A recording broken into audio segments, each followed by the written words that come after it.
جی چلیے. بسم الله الرحمن الرحيم.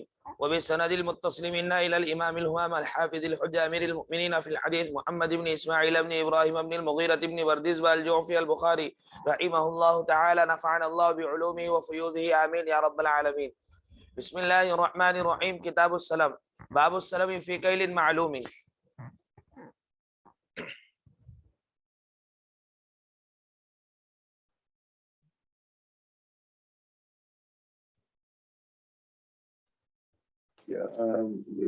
کسی بات کر رہے ہیں. کون سا صفحہ بتایا تھا ابھی آپ لوگوں نے؟ 298 289 298 98 یا 98 جی.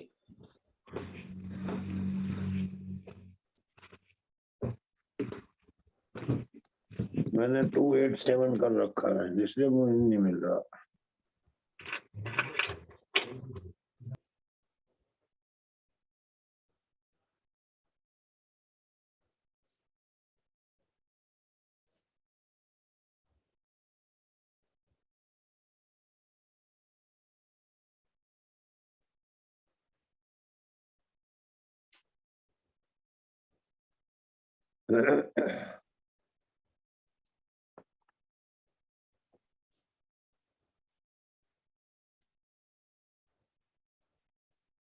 بسم اللہ.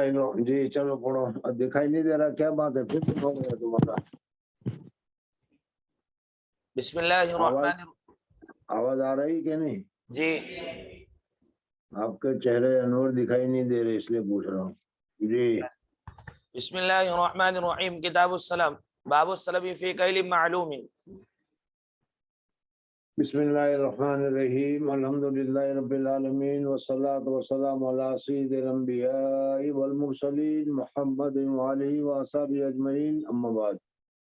میں نے بتایا تھا کہ حضور اکرم صلی اللہ علیہ وسلم کے زمانے میں بھی بیع و شرا ہوتی تھی اور بیع و شرا کی مختلف شرطیں اور مختلف صورتیں ہوا کرتی تھی.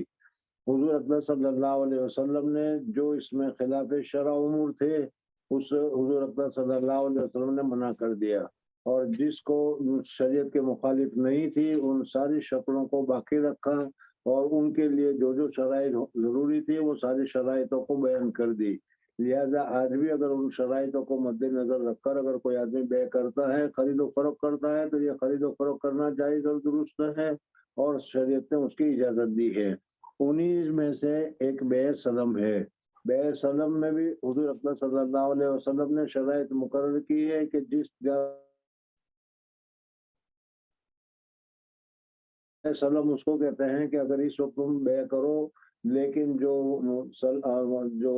جس چیز پر بیع ہوئی ہے وہ اس وقت موجود نہیں ہے لیکن آئندہ کسی موقع پر اس کو دیا جانے کے متعلق کہا جاتا ہے. مثلا اس وقت اگر گیہوں موجود نہیں ہے اور تم اس صورت میں گیہوں کے لیے خرید و فروخت کر رہے ہو اور کہا کہ اتنے روپے من کے حساب سے فلانے مہینے میں فلانی تاریخ میں تم سے گیہوں کو دوں گا اور اس کا پیسہ تم ابھی دے دو، تو اس کو بیع سلم سے تعبیر کیا جاتا ہے. بہرحال یہ جائز اور درست ہے اور اس کی جو شرائط ہے اس کو ذکر کیا گیا کہ کیلے معلوم ہونا چاہیے، کتنے وزن ہوگا اور کتنے وزن کا دیا جائے گا اس کے پہلے سے صراحت ہونی چاہیے. اگر صراحت ہے تو پھر اس صورت میں بیع صحیح ہوگی اور اگر صراحت نہیں ہے تو پھر اس صورت میں وہ بیع صحیح نہیں ہوگی، جھگڑا ہوگا. جی حدثنا عمرو بن زرارة قال حدثنا اسماعيل بن علية قال حدثنا ابن ابي نجيح عن عبد الله بن كثير عن ابي المنهال عن ابن عباس رضي الله تعالى عنهما قال قدم رسول الله صلى الله عليه وسلم المدينة والناس يسلفون في التمر العام والعامين او قال عامين اس او حدیث میں ثلاثة. بتایا گیا کہ حضور اکبر صلی اللہ علیہ وسلم جب مدینہ منورہ تشریف لائے تو اس صورت میں مدینہ منورہ کے لوگ پہلے ہی سے بیع سلم کیا کرتے تھے. حضور اکبر صلی اللہ علیہ وسلم کے سامنے جب یہ بات تذکرہ آیا تو حضور اکبر صلی اللہ علیہ وسلم نے فرمایا کہ یہ بیع درست ہے لیکن اس کے لیے شرط ہے کہ جو پیسے مقرر کیے گئے وہ بھی متعین ہونے چاہیے، جتنا وزن متعین کیا گیا ہے اور جو چیزیں بتائی گئی ہیں وہ بھی پہلے سے صاف ہونی چاہیے، تو اس صورت میں یہ بیع سلم درست ہے. اس وقت اگر کسی آدمی کو ضرورت ہے، کاشتکار کو پیسے کی ضرورت ہے اور وہ اس کہہ رہا ہے کہ میرے پاس اس وقت پیسے نہیں ہے، مجھے پیسے کی ضرورت ہے، تم مجھے پیسے دے دو، جب فصل ہوگی تو اس وقت میں اس میں سے اتنی فصل میں تم کو دے دوں گا، تو اس صورت میں اس کو بیع سلف کہتے ہیں، یہ جائز اور درست ہے، بیع سلم اس کو کہا گیا اور یہ جائز اور درست ہے، لیکن اس میں سب چیزیں مثلا کیا ہے، اوقات یا مہینے یا تاریخ وغیرہ مقرر ہونی چاہیے. جی شك إسماعيل فقال من سلف في تمر فليسلف في كيل معلوم ووزن معلوم. حدثنا محمد قال حدثنا إسماعيل عن ابن أبي نجيح بهذا في كيل معلوم ووزن معلوم. باب السلم في وزن معلوم. حدثنا صدقة قال أخبرنا ابن عيينة قال أخبرنا أبي نجيح عن عبد الله بن كثير عن أبي المنهال عن ابن عباس رضي الله تعالى عنهما قال قدم رسول الله صلى الله عليه وسلم المدينة وهم يسلفون بالثمر السنتين والثلاث، فقال رسول الله صلى الله عليه وسلم من أسلف في شيء ففي كيل معلوم ووزن معلوم إلى أجل معلوم.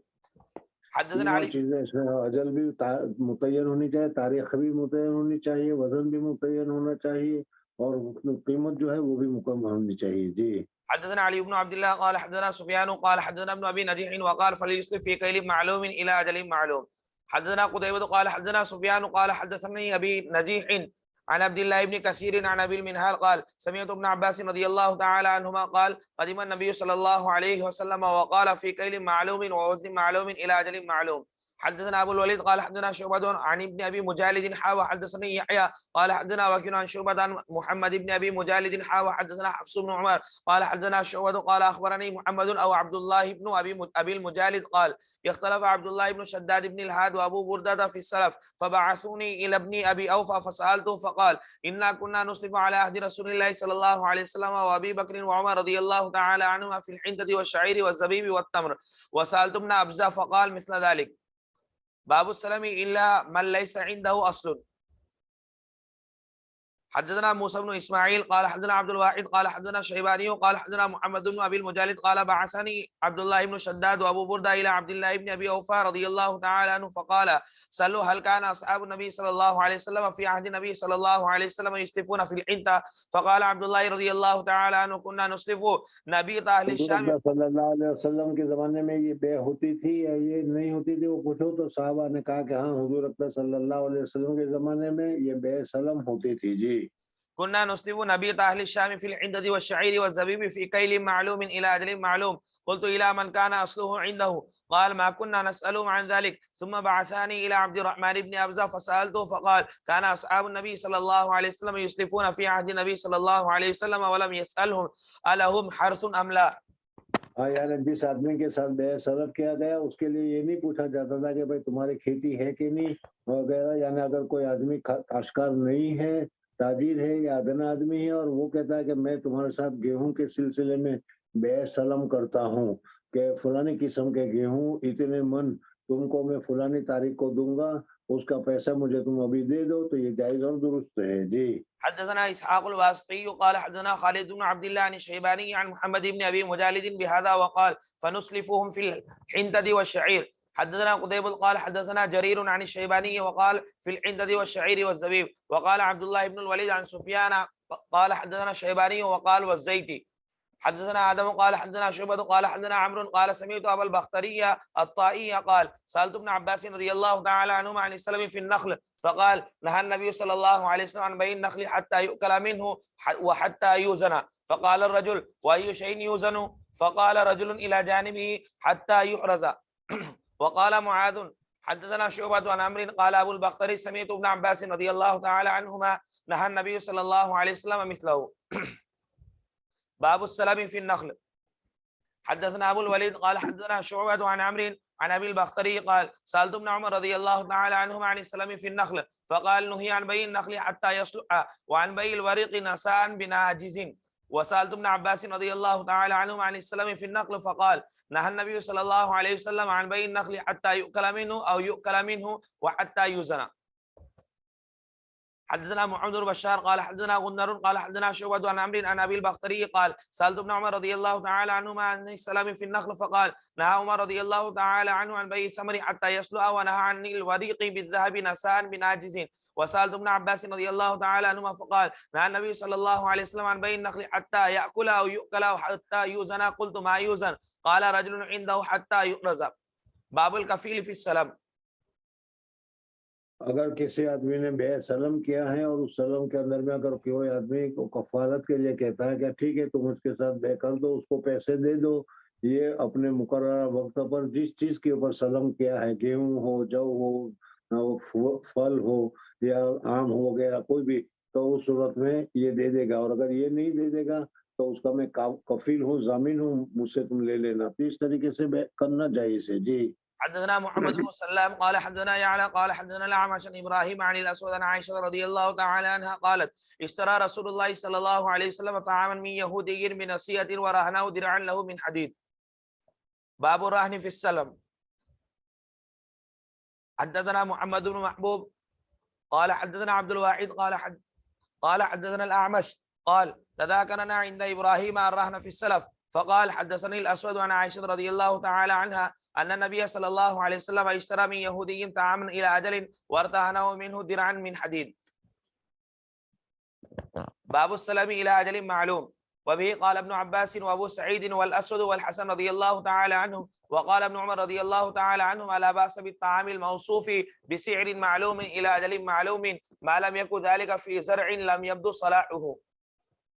حدثنا ابو نعيم قال حدثنا سفيان عن ابن ابي نجيح عن عبد الله بن كثير عن ابي المنهال عن ابن عباس رضي الله تعالى عنهما قال قدم النبي صلى الله عليه وسلم المدينه وهم يسلفون في الثمار السنتين والثلاث فقال اسلفوا في الثمار في كيل معلوم الى اجل معلوم. وقال عبد الله بن الوليد حدثنا سفيان قال حدثنا ابن ابي نجيح وقال في كيل معلوم ووزن معلوم. حدثنا محمد بن مقاتل قال اخبرنا عبد الله قال اخبرنا سفيان عن سليمان الشيباني عن محمد بن ابي المجالد قال ارسلني ابو برده وعبد الله بن شداد الى عبد الرحمن بن ابزه وعبد الله بن ابي اوفى رضي الله تعالى عنهما فسالتهما عن السلف فقال كنا نصيب المغانم مع رسول الله صلى الله عليه وسلم فكان ياتينا انبات من انبات الشام فنسلفهم في الحنطة والشعير والزيت الى اجل مسمى. قال قلت اكان لهم زرع او لم يكن لهم زرع قال ما كنا نسالهم عن ذلك. باب السلم الى ان تنتج الناقه. اگر ناقہ یعنی اٹھنے کو بچہ ہو اس مدت تک کے لیے سلم کیا جائے تو وہ جائز ہے کہ ناجائز ہے جی۔ حدثنا محمد بن اسماعيل قال حدثنا جويرية عن نافع عن عبد الله رضي الله تعالى عنه قال كانوا يتبايعون الجزور الى حبل الحبل فنهى النبي صلى الله عليه وسلم عنه فسره نافع ان تنتج الناقة ما في بطنها. بسم الله الرحمن الرحيم. باب الشفاعة فيما لم يقسم فإذا وقعت الحدود. رحمۃ اللہ تعالیٰ علیہ نے اب یہاں سے شفاع کے متعلق ذکر کیا، اگر کوئی آدمی کسی کے ساتھ رہتا ہے یا اس کا پڑوس میں اس کا مکان ہے یا اس کا دونوں کا راستہ ایک ہے اور وہ اپنی زمین وغیرہ کو یا اپنے مکان وغیرہ کو یا اپنی چیز کو بیچنا چاہتا ہے تو اس صورت میں سب سے زیادہ حقدار اس کا وہ پڑوسی ہے یا اس کا وہ پارٹنر ہے۔ اگر اسی چیز پر جس قیمت پر آمدن بیچا جاتا ہے اگر وہ بیچ رہا ہے تو دوسرے کو بیچنے کی بجائے اگر وہ اپنے پارٹنر کو بیچے، اپنے ساتھی کو بیچے، اپنے شریک کو بیچے تو یہ زیادہ حقدار ہے۔ اس کو شفاع سے تعبیر کیا گیا۔ مثلا تمہارے یہاں کیا ایک گھر ہے اور ایک راستہ ہے، اسی راستے سے کیا ہے تمہارے گھر پر بھی جایا جاتا ہے، اسی راستے سے پڑوسی کے گھر میں بھی جایا جاتا ہے۔ اب اگر اس کو تم بیچنا چاہتے ہو کسی دوسرے کو بیچو، اس کی جگہ پر یہ ہے کہ جو وہ شریک ہے یا جس میں بھاگیدار ہے اس کو زیادہ حقدار ہے، لہذا اس کو کہے بغیر اگر اس نے بیچ دیا تو اس کو حق شفا ملے گا، اور حق شفا کے ذریعے سے وہ اس مکان کے اوپر دعویٰ کر کے وہ اس کو خریدے گا، اور اگر نہیں بیچے گا تو وہ حکومت سے یا تو قانون سے وہ زبردست اس کو وصول کرے گا۔ اس کو حق شفا سے تعبیر کیا جاتا ہے جی۔ باب الشفاعة فيما لم يقسم فإذا وقعت الحدود فلا شفاعة. حدثنا مسدد قال حدثنا عبد الواحد قال حدثنا معمر عن الزهري عن ابي سلمة بن عبد الرحمن عن جابر بن عبد الله رضي الله تعالى عنهما قال قضى النبي صلى الله عليه وسلم بالشفاعة في كل ما لم يقسم فإذا وقعت الحدود وصرفت الطرق فلا شفاعة. باب عرض الشفاعة على صاحبها قبل البيع. اگر تم آدمی اپنی چیز کو بیچنا چاہتے ہو تو اس صورت میں دوسروں کو بیچنے سے پہلے جو تمہارا پڑوسی ہے، شریک ہے، اس کو اطلاع کرنا ضروری ہے کہ میں اس کو بیچنا چاہتا ہوں، تم اگر خریدنا چاہو تو تم اس کو خرید لو، اور اگر تم خریدنا نہیں چاہتے تو پھر مجھے اختیار دو کہ میں کسی کو بھی بیچنا چاہوں تو وہ دوسرے کو بیچ سکتا ہے جی۔ وقال الحكم إذا أذن له قبل البيع فلا شفعة له. وقال الشعبي من بيعت شفعته وهو شاهد لا يغيرها فلا شفعة له.